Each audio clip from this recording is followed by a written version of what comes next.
مطرية مطرية.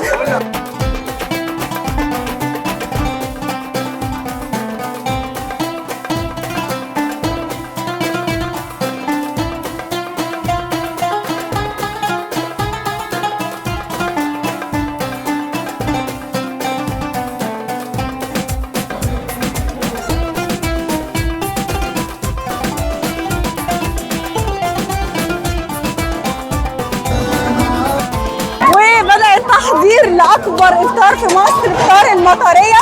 زي الفل، تسلم ايديكم مقدما المطرية واهل المطرية وبنات المطرية يا حبايبي. ايه الحلاوة دي؟ ايه الحلاوة دي؟ احلفي عارفاكي وجيت لك البازار اللي فات يا حبايبي. حبايبي طلعوا كتير في المطرية. ايه الحلاوة دي؟ تسلموني. هنا البنات الحلوة بيعملوا الحلويات اهو، القطايف والكنافة. دي احلى اجواء في مصر. هنا بقى المطبخ، مطبخ المطرية في شوارع المطرية. ايه الجمال ده؟ الشباب كلهم اهو زي الفل. ايه الحلاوة دي؟ ايه الحلاوة دي يا جماعة؟ ايه الحلاوة دي؟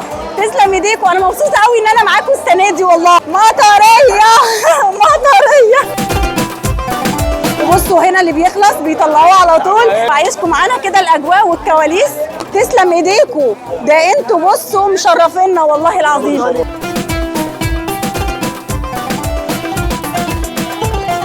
الله اكبر الله اكبر ما شاء الله.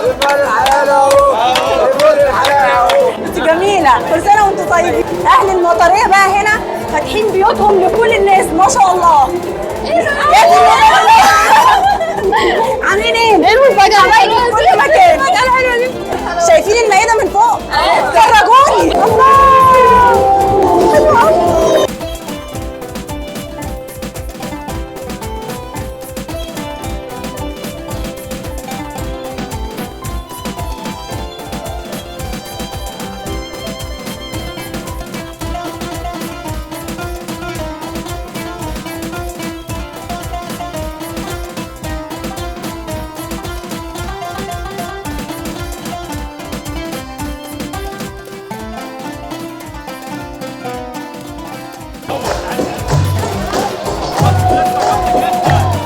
ما شاء الله. للسنة العاشرة أكبر مائدة إفطار في مصر في المطرية. اللهم بارك. الشغل على قدم وساق، الأهالي والشباب والأطفال والفرحة في كل مكان. بصوا الجمال، بصوا الجمال يا جماعة. يا حلاوة ستات المطرية. الله أيوه مطرية مطرية. أحلى إفطار في مصر في المطرية.